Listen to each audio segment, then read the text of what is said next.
Welcome to the world.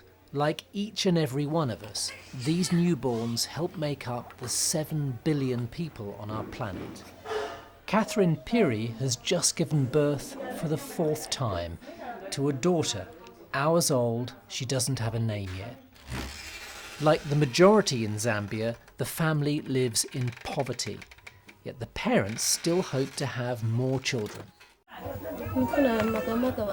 I want my daughter and my sons to become important people, she says. Then they can help us. But I don't know if there'll be enough money for them all to go through school. Big families are the norm. 6 children is the average, and it's causing a huge increase in numbers. Zambia's population is projected to triple by 2050 and keep rising. It protects you also against STIs and HIV. That's despite an array of modern contraceptive methods, including injections, implants, the pill and condoms, available without charge.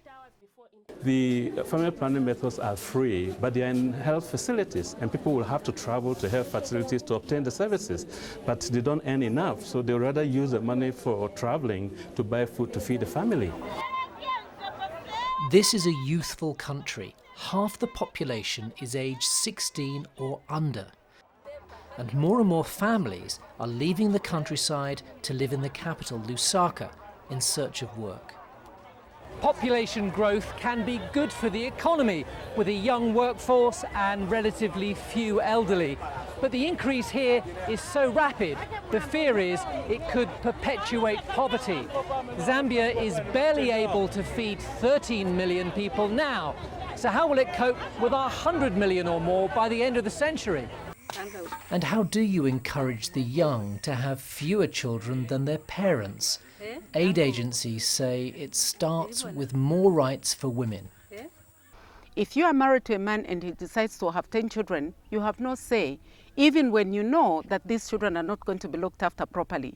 We need to empower women so that they can make decisions about their lives.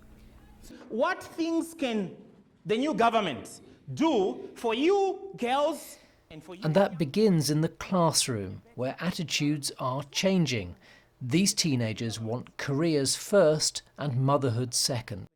I want to have 2 kids, 1 boy and a girl.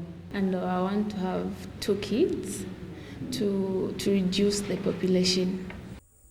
Zambia is a big country, 3 times the size of Britain, so there's plenty of room.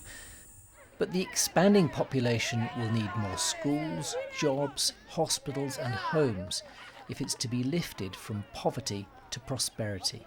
Fergus Walsh, BBC News, Zambia.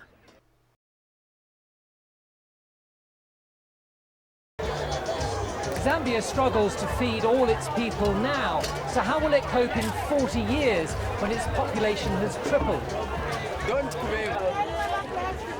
Zambia struggles to feed all its people now, so how will it cope in 40 years when its population has tripled?